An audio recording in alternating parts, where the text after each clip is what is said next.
أشهد أن لا إله إلا الله وحده لا شريك له وأشهد أن محمدا عبده ورسوله أما بعد فأعوذ بالله من الشيطان الرجيم بسم الله الرحمن الرحيم الحمد لله رب العالمين الرحمن الرحيم مالك يوم الدين إياك نعبد وإياك نستعين اهدنا الصراط المستقيم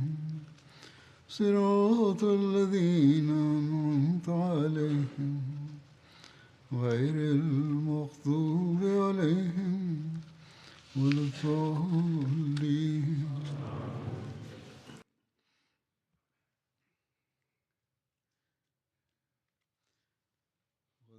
Hayber gazisinden sonraki bazı olaylar anlatılmaktadır.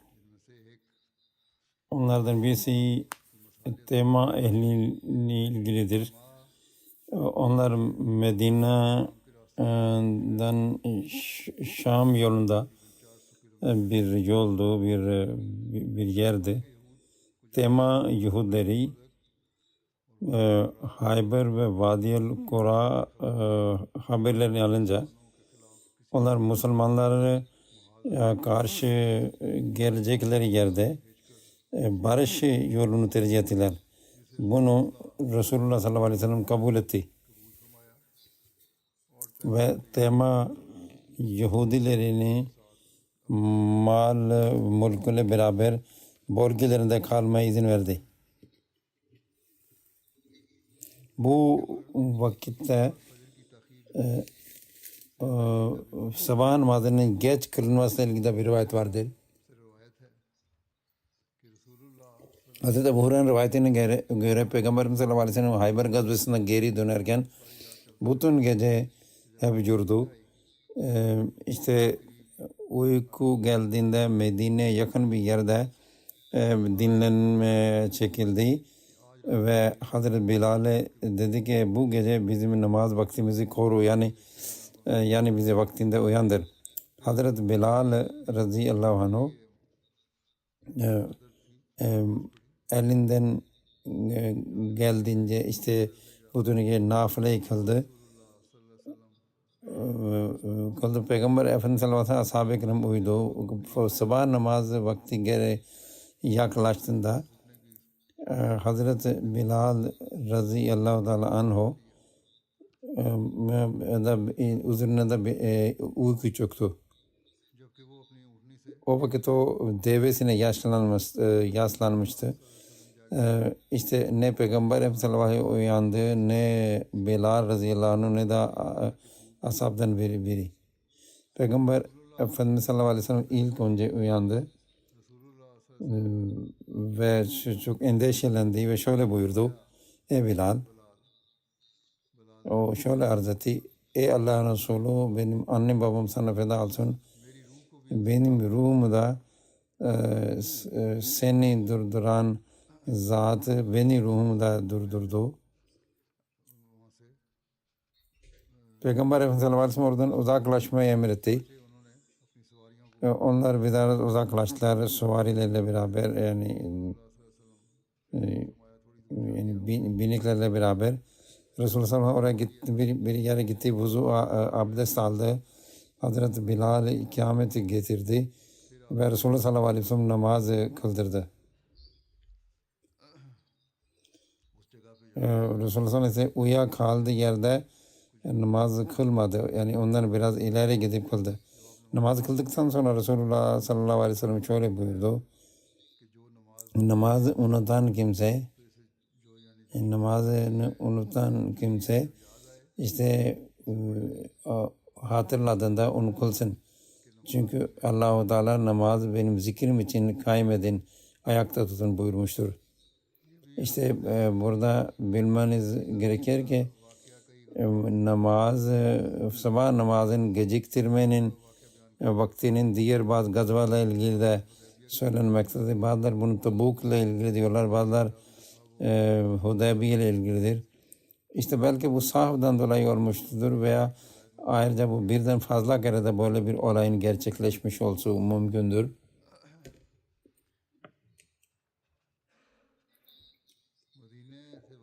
Medine'ye geri dönerken Ashab-ı Kiram yüksek sesle takbir diyordu. Allahu Ekber diyor. Hazreti Ebu Musa Aşri radıyallahu ta'ala şöyle diyor. Medine'ye geri dönerken insanlar bir vadiye geldi ve Allahu Ekber, Allahu Ekber, La ilahe illallah diye naralar attılar. Bunu Peygamber Efendimiz sallallahu aleyhi ve sellem şöyle dedi. Alçak sesle söyleyin, siz sağır veya hazır olmayan birisini anmıyorsunuz. O sizin andığınız zatı çok yakındır ve çok dinleyendir. O sizinle her zaman beraberdir. Ravi diyor ki ben Peygamber Efendimiz sallallahu aleyhi ve sellem'in bineğinin arkasındaydım. Ben la havla ve la kuvvete illa billah diyordum. Peygamber Efendimiz sallallahu aleyhi ve sellem beni duydu. O şöyle dedi. Ey Abdullah bin Kays, ben labbeyk Allah Resulü dedim. Abu Musa Aşri'nin adı Abdullah bin Kays idi. Ben ya Resulullah ben hazırım dedim. Bunun üzerine Resulullah sallallahu aleyhi ve sellem şöyle buyurdu. Ben sana bir kelimeyi söyleyeyim. Bu kelime cennet hazinelerinden bir hazinesidir. Ben de neden olmasın Resulullah sallallahu aleyhi ve sellem? Benim annem babam sana feda olsun. Mutlaka bana söyle. Peygamber Efendimiz şöyle buyurdu. La havla ve la kuvvete illa billah. Ne yani bunu hep oku. Yani ne günahtan korunma gücü var insanda ne de iyilik yapmaya gücü var. Ancak Allah muvaffak kılarsa, Allah yardım ederse. İşte Resulullah sallallahu aleyhi ve sellem buna dikkatini çekti. Ve dedi ki yani sen böyle sen okudun bu kelime çok önemli, bu cümle, bu kelime bu çok önemliydi. Bu Allah'a çok yaklaştırır insanı. İşte Medine'de yolculuk devam etti. İslam ordusu Muharrem 7 Hicrisinden Medine'den yola çıkmıştı. O büyük Allah'ın desteklerle beraber Rabi'ül Evvel'e yakın Medine'ye vardı.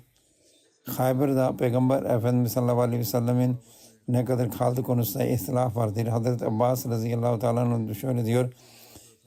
Orada onun 6 ay kaldığını söylüyor.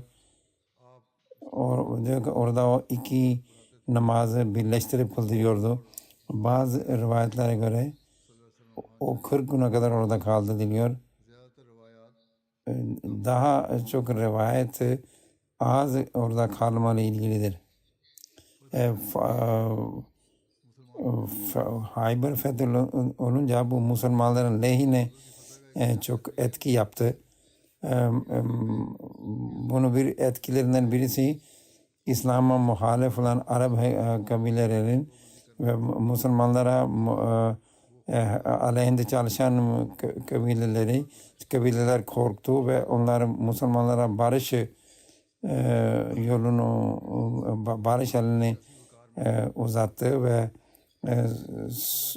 bazıları sulh yoluna gittiler ve bunun neticesinde Yahudilerin gücü Arabistan'da kalmadı.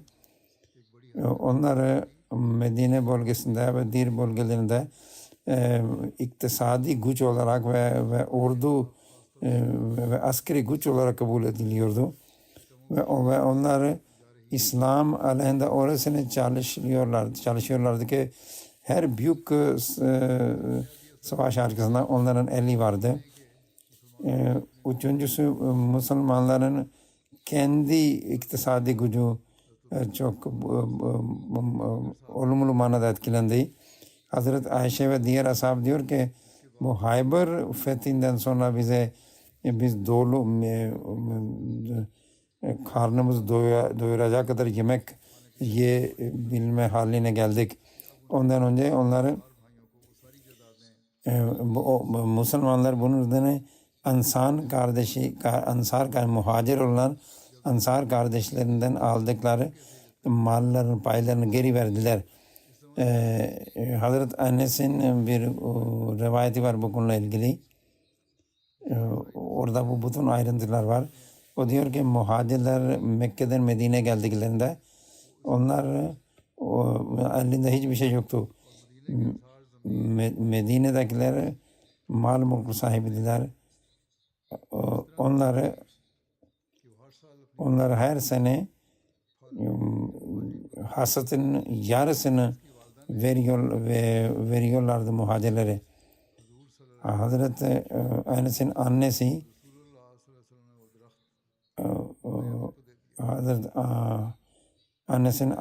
Resulullah sallallahu aleyhi ve sellem'e kendi ağacının meyvesini sundu. Hazreti Resulullah sallallahu aleyhi ve sellem bunu Ümmü Emine verdi, o ağacı.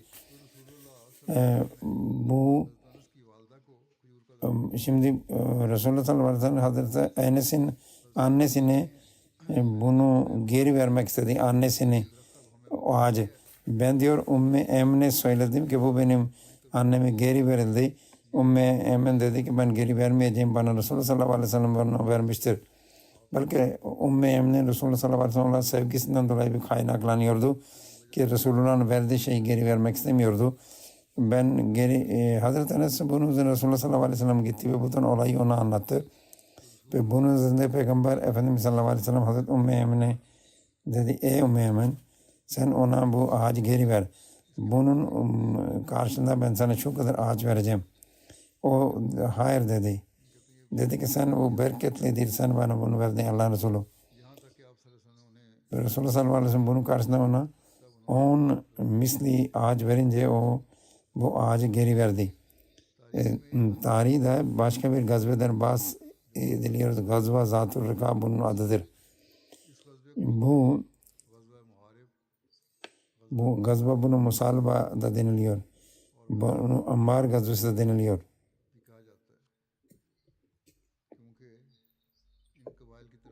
Çünkü gazve bu kabileler tarafından gerçekleşmişti. Buna gazve acayip deniliyor çünkü burada çok acayip olaylar olmuştu bu gazvede. Zat-ı Rika denmesinin sebebi şöyle anlatılıyor. Bu bölgede bu ağaç veya dağ vardı, onun adı Zat-ı Rika'ydı. Bundan dolayı ona böyle gazva Zat-ı Rika denildi. Hatta bu Muşaşiri diyor ki Ashab-ı Kiram'da çok az binek vardı. Onlar kendileri de 6 kişiydi ve bir tek binekleri vardı ve 6 kişiler ve sırasıyla ona biniyorlardı. Çok dikenli veya taşlı yoldu bu ve onlar ağaçları Abu Musa Aşeri ve yanındakilerin ayaklarda hatta tırnaklar bile yaralanmıştı. Ve onları işte bantlar sarıyorlardı. Çünkü bantlar da çünkü rika deniliyor. Onun için bundan dolayı da ona Zat-ı Rika denildi. Yani bantlar sarılıyordu onların şeylerine, onların yaralarına. Bu başka bir sebep diyorlar ki bu çok farklı şekildeki atlar vardı veya bayraklar vardı. Bundan dolayı buna Zat-ı Rika denildi. Bazıları göre farklı bütün şeyler bir araya geldiği için buna Zat-ı Rika denildi. Bu gazvenin başka bir yolu Salatul Havf'tır. Çünkü burada korku namazı eda edildi.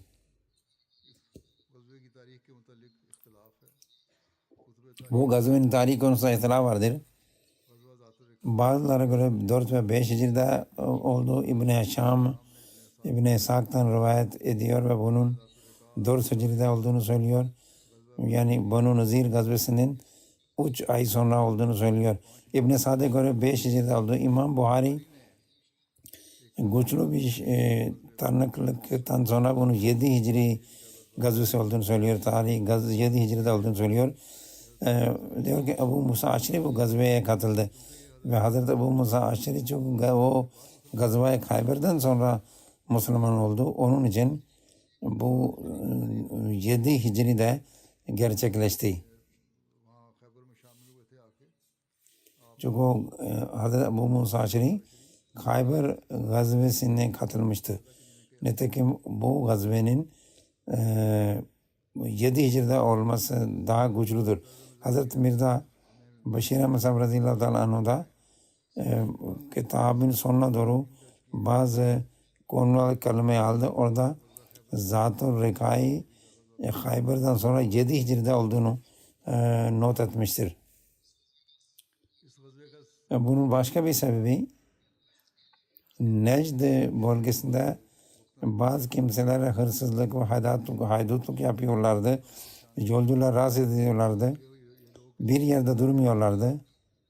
Ve onları ele geçirmek, onları kontrol etmek çok zordu. Peygamber Efendimiz sallallahu aleyhi ve sellem bunlara karşı bir şeyler yapmak, etkin bir şeyler yapmak istedi. Bir kişi Medine'ye gelmişti. Medine'dekiler onların eşyalarını aldılar. Satın aldılar. O Müslümanlara dedik Banu Salba sizin aleyhinize bir ordu toplamıştır ama siz gafilsiniz. Resulullah sallallahu aleyhi ve sellem bunun haberini alınca o Medine'den birisinin İbn-i İshak'a göre Ebu Zer Gafari veya başka bir rivayete göre Hazreti Osman'ı orada amir de tayin edildi ama Medine'de ve bu gazveye çıktı Resulullah sallallahu aleyhi ve sellem. Bu gazvenin olaylar şöyle gelişti. Resulullah sallallahu aleyhi ve sellem 400 kişiyle beraber bazı rivayetlere göre 700 veya 800 kişiyle beraber Medine'den çıktı. Şukra isimli vadiye vardı. Vadi Şukra Medine'den 2 günlük mesafededir. Bir gün orada durdu Resulullah sallallahu aleyhi ve sellem ve sağa sola bölükler yolladı. Bütün bölükler gece vakti geri döndü ve onlar hiç kimseyi görmediğini, rastlamadığını söylediler ve Resulullah sallallahu aleyhi ve sellem beraber çıktılar ve Nahl'a geldiler. Bu aşağı yukarı 26 mil uzaktır Medine'den. O kabilelere yaklaştığında orada kadınlardan başka kimse bulamadılar. Kadınları tutuklandı. Ama bazı tarihçiler böyle bir kadınların tutuklamasından bahsetmiyorlar. Bu Bedeviler dağlara çıktı veya kayalara çıktı. Bazıları göre onlar yakalanlar, bazıları göre onlar tepeler çıktı. Hazreti Cabir diyor ki Peygamber Efendimiz sallallahu aleyhi ve sellem Nakhl'dan Zat-ı Rika'ya gitti. Orada Gatfan'ın ordusuyla karşı karşıya geldi. Ama savaş olmadı. Ve ancak düşmanın herhangi bir zamanda saldırma endişesi vardı. Bu esnada namaz vakti geldi. Bunun üzerine Resulullah sallallahu aleyhi ve sellem korku namazı kıldırdı. Yani bu namazda bir bölük katılıyordu. Ve bir rakat kılıp geri çekildi ve Umru geldi ve onları bir rakat kıldı Resulullah'la beraber. İşte Sure Nisa'da Kur'an-ı Kerim bundan bahsetmektedir. Bu durumda nasıl korku namazının kılındığını Kur'an-ı Kerim anlatıyor. Belki Hazreti Cabir'den şöyle rivayet ediyor. Peygamber Efendimiz sallallahu aleyhi ve sellem öğle namazını kıldırdı. Müşrikler Müslümanlara saldırmak istediler. Bundan sonra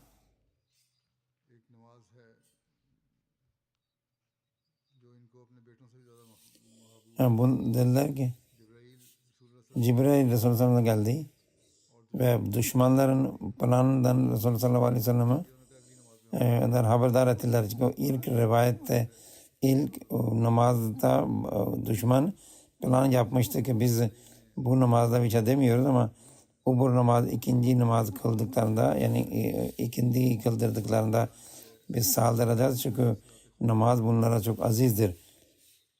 Şimdi Bukhari şerhi Alama Badruddin Ayni korku namazla ilgili ihtilaf vardır diyor. Hangi gün ve hangi senede bu ilk defa kılındı konusunda ihtilaf var. Cumhur bunu Zat-ı Rika'da kılındığını söylüyorlar.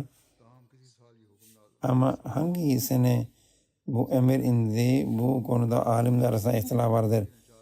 Birisi 4 Hicri, birisi 5, birisi 6 Hicri, birisi 7 Hicri'de bu emrin indiğini söylüyorlar. Başka bir rivayete göre Badrül Mevd gazvesinde bu kılındı. Yani korku namazı ki bu Şevval 4 Hicri'de bu gazve olmuştu. Bu vakitte bir düşmanın bir sahabiye saldırdığı rivayeti de vardır. Resulullah sallallahu aleyhi ve sellem bir yerde durdu. Çok hızlı bir rüzgar vardı. Resulullah sallallahu aleyhi ve sellem kim bizi bu gece bizim için bizi koruyacak? Bu Rabbab bin Bişir Ammar bin Yasir dedi ki biz bunu yapacağız. Bekçilik yapacağız gece. Rabbab bin Bişir dedi ki arkadaşın dedi ki sen uyu ben bu geceyi yapayım. Ammar bin Yasir uyudu ve Hazreti Yasir namaz kılmaya başladı. Namaz kılarken düşmanlardan birisi onu gördü, namaz kılarken gördü. Onun o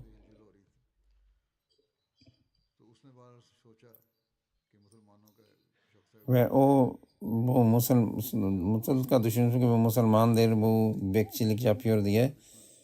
O Abbad bin Bişir'e bir ok geldi, isabet etti. Hazreti Abbad bin Bişir namaz kılıyordu ve o namaz bozmadan oku o atılan oku attı, çıkardı. Namazı devam etti. O ikinci ok attı düşman. O da onu da alıp attı. O üçüncü kere ok isabet edince Hazreti Badr'ın için bayağı kan akmıştı. O namazını tamamladı ve Ammar bin Yasir'i uyandırdı. O düşman ikinci kişi de görünce kaçıp gitti.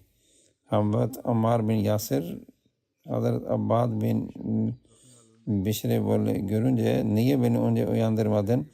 Dedi ki ben Sure-i Kahf okuyordum namazda ve ben onun tilavetini kesmek istemedim.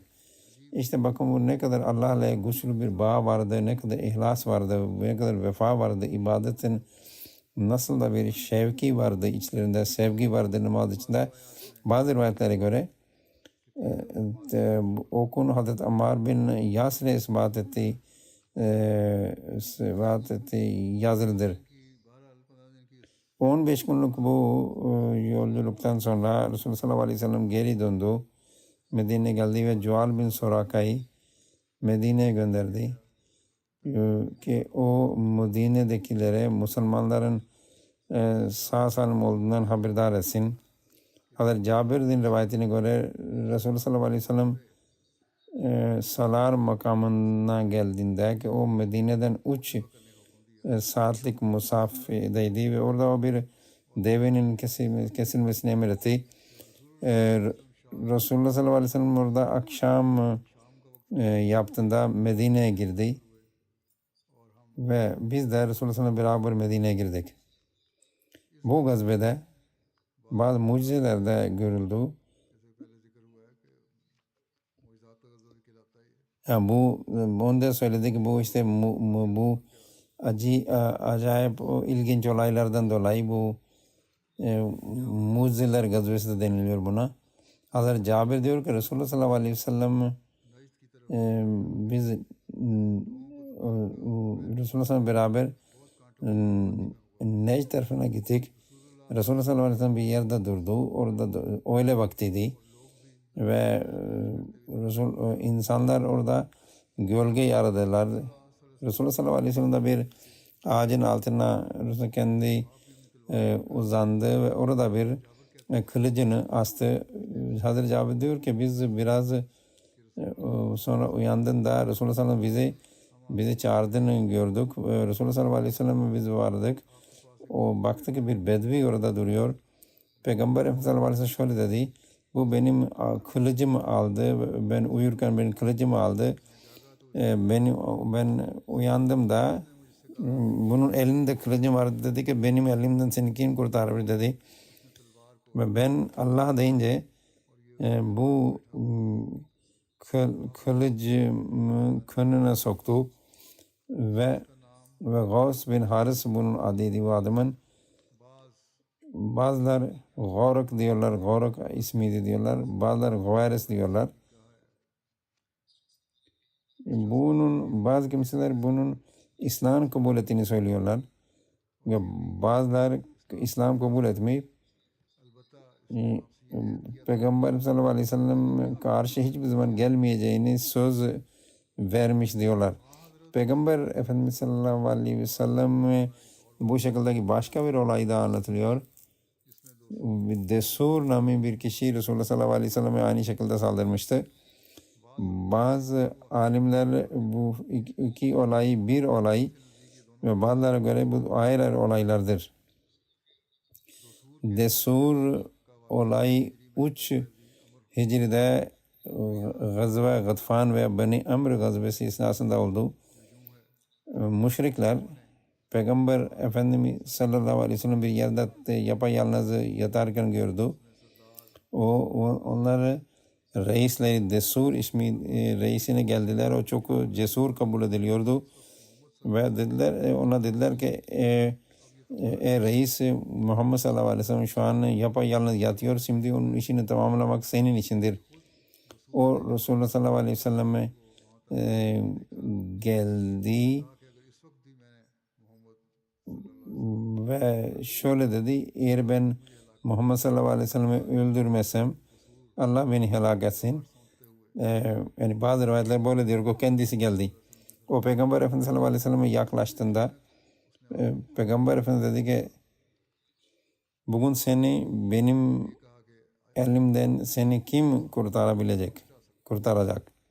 Peygamber Efendimiz sallallahu aleyhi ve sellem büyük bir itminanla Allah dedi. Bunun üzerine o yere düştü ve kılıç onun elinden düştü.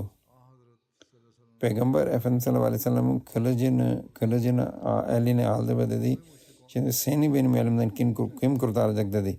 Bunun üzerine o dedi ki hiç kimse dedi. Beni hiç kimse kurtaramaz dedi ve ben şehadet ederim ki Allah'tan başka ilah yoktur ve Muhammed Allah'ın Resuludur. Allah adına yemin ederim ki bundan sonra ve hiçbir zaman sizin karşınıza gelmeyeceğim. Peygamber Efendimiz onun kılıcını ona verdi. Bir rivayete göre o Resulullah dedi ki muhatap oldu ki Allah'ın adına yemin olsun ki ben sen bende de ihsan edensin. Resulullah dedi ki evet ben senden daha böyle bu şeye daha hak ediyorum. Yani bu ihsan etmeyi. O milletin geri döndü ve Desur orada milletine bütün olayı anlattı. Diyor ki ben orada Ben oraya gittiğimde ben orada bir uzun boylu birisini gördüm. O beni itti ve ben aniden düştüm. O zaman ben anladım ki bu insandı, bu melekti. Onun için ben hemen Allah'tan başka ilah olmadığını ve Muhammed sallallahu aleyhi ve sellem Allah'ın Resulü olduğuna iman ettim. Diyor, o kabilesine dedi ki Allah, ben Allah'a yemin ederim ki bundan sonra ben hiçbir zaman İslam'a karşı gelmeyeceğim ve orada o milletini İslam'a davet etti. Hazreti Cabir radıyallahu anh diyor ki biz Peygamber Efendimiz sallallahu aleyhi ve sellem beraberdik. Ashab-ı kiramdan birisi bir kuşun yavrusunu getirdi. O kuş yavrusunun annesi ve babası ve ikisi o kendisini o sahabinin karşısında kendisini yere düşürdü. Yani yere yattı. O annemisi babamisi ama o yere düştü. İnsan diyor ki insanlar gördüm ve çok şaşırıyorlardı. Bu ne oldu? Niye bu kuş geldi buraya? Bunun üzerine Resulullah sallallahu aleyhi ve sellem dedi ki sen bu kuşa böyle gelip de kendini feda, bunu nasıl feda, niye bunu feda, kendini feda etmek istediğin konusunda sen böyle şaşırıyorsun. Bu çocuğu için, yavrusu için bunu yaptığından dolayı mı sen böyle şaşırıyorsun? Allah adına yemin olsun ki Rabbiniz bundan daha ziyade sizin için kendini sizi merhamet ediyor. Sizi seviyor. Hazreti Cabir diyor ki biz Resulullah sallallahu aleyhi ve sellem'le beraber Gazva-i Zatul Rika'da yola çıkmıştık. Bir kadın geldi Resulullah aleyhi ve sellem'e oğluyla beraber. Allah'ın Resulü dedi bu benim oğlumdur, buna şeytan galip geldi, buna bazı Resulullah sallallahu aleyhi ve sellem bunun üzerine ona Resulullah sallallahu aleyhi ve sellem onun ağzına bir tükürüğünü verdi ve dedi ki def ol ey Allah'ın düşmanı, ve dedi ki bu kadına dedi ki bunu götür, tekrar bu hiç rahatsız olmayacak. Bir yumurtalara bir bereket olay vardır. Hazreti Cabir diyor ki Gazva Zat-ı Ruka'da bu bir deve kuşu yumurtalarını getirdiği bir sahabi Resulullah dedi ki Cabir bunlar ağlı ve bunları pişir, bu yumurtalar yap. Ve diyor ki ben geldim, pişirdim ve ekmek bulamadım. Ashab-ı kiram ve Resulullah sallallahu aleyhi ve sellem bunlar yedi. Herkes doydu ama olduğu gibi duruyordu. Hala o yumurtalar duruyordu. Ve gelen ashab-ı kiramdan yedi. Ondan sonra biz yola çıktık.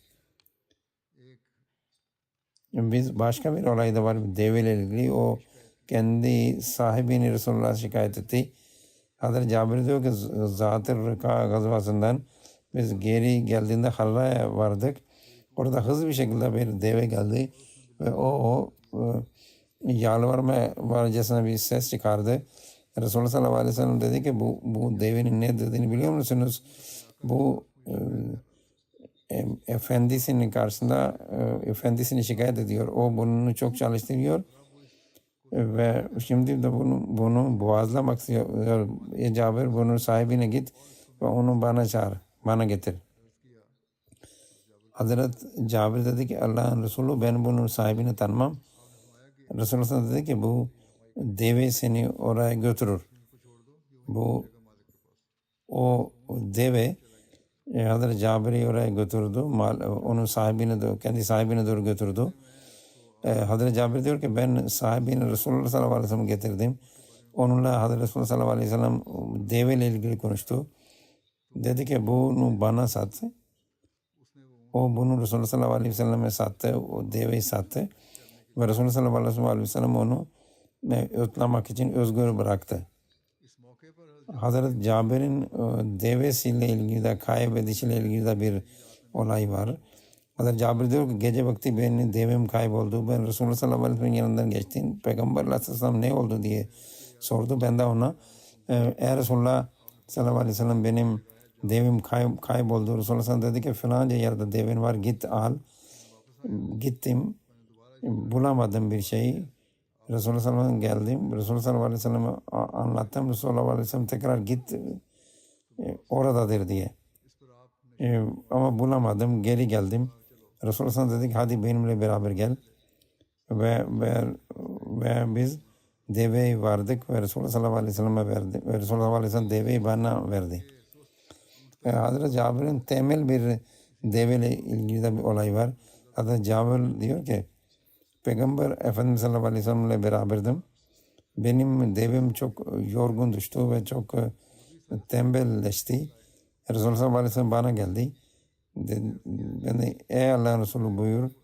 Resulullah dedi ki ne oldu? Ben ona olayı anlattım. Devimin yorulduğunu ve tembelleştiğini, geride kaldığını söyledim. Resulullah dedi ki sende su var mı? Ben su getirdim kendisine. O bunu üfledi ve onu deveyi üstüne serpti. Dedi ki bana bir asayı ver. Ben kendi asamı verdim ve dedi ki veya bir dal kestim ağaçtan. Resulullah onu bir kere o dalle onu vurdu. Ve dedi ki bunu deveyi vurdu ve dedi ki sen bin buna. Ben ne bakıyorum ki benim devim o kadar hızlı yürümeye başladı ki ben Resulullah sallallahu aleyhi ve sellem neredeyse öne geçecekti ama ben onu durdurdum ki Resulullah'ın ağacından ileri geçmesin. Hazreti Cabir dedi ki Resulullah sallallahu aleyhi ve sellem'le beraber ben yan yana gitmeye başladım. Resulullah sallallahu aleyhi ve sellem bana sen evlendin mi? Ben dedim evet. Dedi ki sen dulle mi evlendin yoksa bekarla mı? Dedi ki yok dulle evlendim. Resulullah sallallahu aleyhi ve sellem bunu dedi ki sen niye genç kızla evlendin bir bekar olana o da seninle evlenecekti sen onunla evlenecektin. Ben niye sen yaşça büyük bir dulle evlendim? Dedi ki benim babam Uhud Savaşı esnasında şehit olmuştu. Benim küçük kız kardeşlerim var. Ben de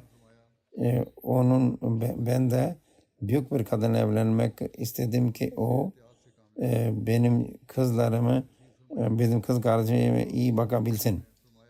Onların bir anneye göre ihtiyacı vardır. Ben dedim ki Allah Resulullah dedi ki sen bana satar mısın bu deveyi? Ben evet dedim. Resulullah sallallahu aleyhi ve sellem benden onu satın aldı.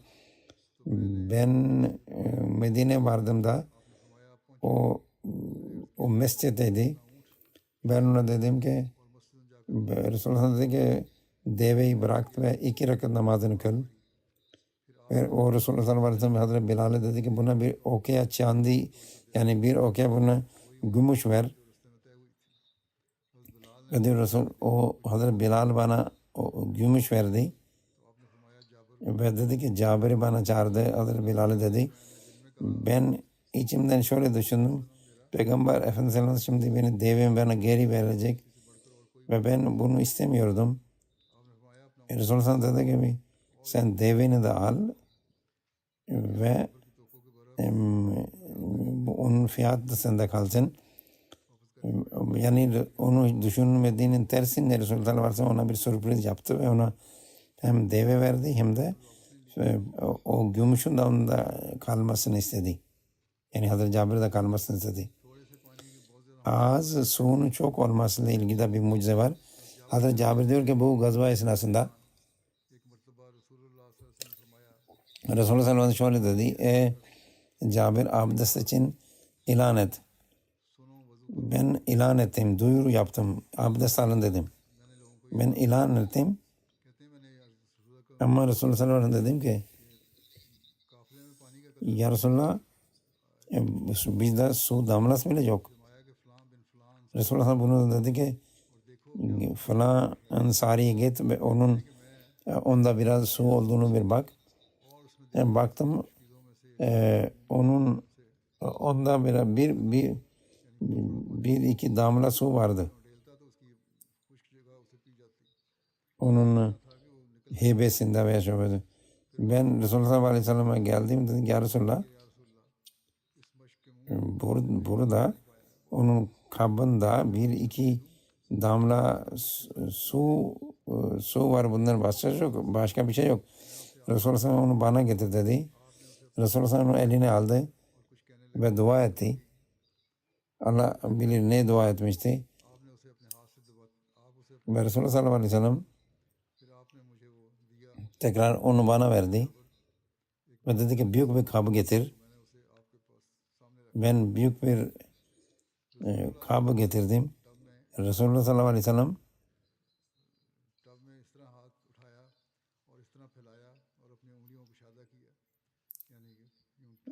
Resulullah sallallahu aleyhi ve sellem ellerini açtı ve onun dibine dokundu ve dedi ki ey Cabir, ve o kabdaki suyu buna benim ellerime dök. Ve ben bir de bakıyorum ki Resulullah aleyhi ve sellem'in parmaklarından bir pınar gibi su akmaya başladı. O kabı doldu. Bunun üzerine Resulullah dedi ki diğerlerine çağır. Ben çağırdım. Onlar geldiler, su içtiler, ihtiyaçlarını giderdiler. Ve Resulullah sallallahu aleyhi ve sellem ondan sonra oradan elini çekti ama buna rağmen orayı dop doluydu. Hala da o kabı dop doluydu.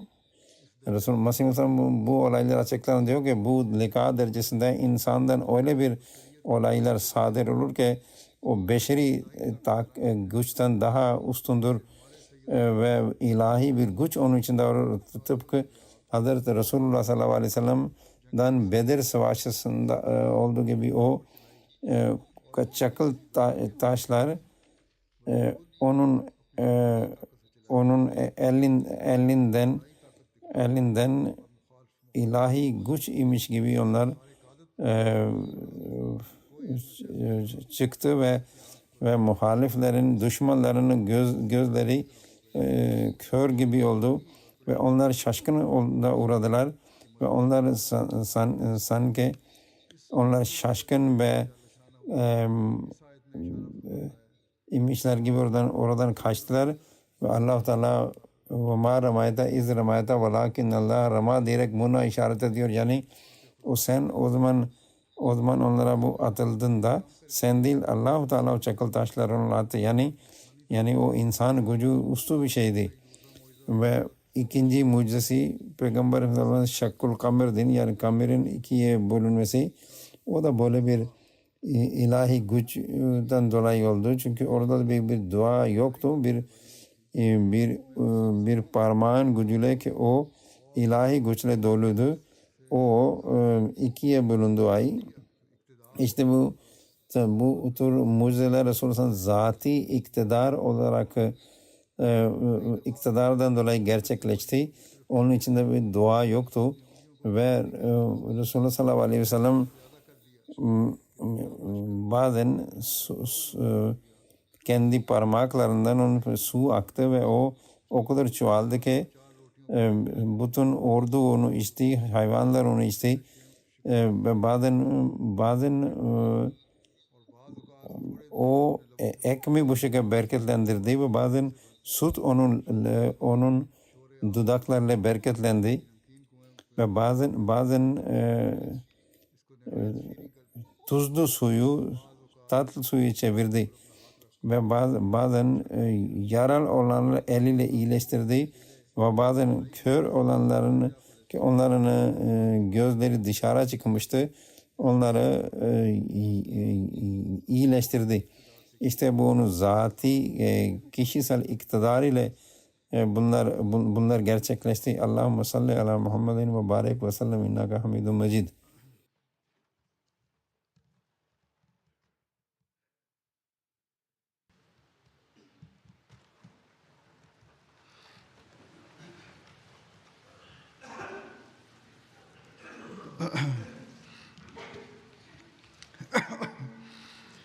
الحمد لله الحمد لله نحمده ونستعينه ونستغفره ونؤمن به ونتوكل عليه ونعوذ بالله من شرور أنفسنا ومن سيئات أعمالنا من يهده الله فلا مضل له ومن يضلل فلا هادي له ونشهد أن لا إله إلا الله ونشهد أن محمدا عبده ورسوله عباد الله رحمكم الله إن الله يأمر بالعدل والإحسان وإيتاء ذي القربى وينهى عن الفحشاء والمنكر والبغي يعظكم لعلكم تذكرون اذكروا الله يذكركم وادعوه يستجب لكم ولذكر الله أكبر